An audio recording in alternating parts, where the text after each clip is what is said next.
mere mi fana mata. Nyam change. Okay, enwe m change. Wata. Kampo pa na nwo ze godin na eba.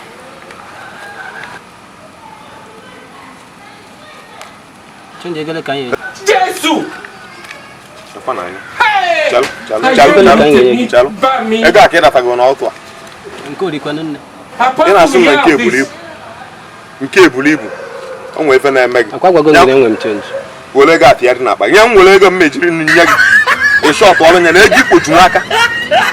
Mgbo na efe ikpoju n'aka. Nwe wole 500 naira nji nya gị short ọrụ nya. Ife na eme gị. Yo nwa Onye mere gị ife mekwa ga eba.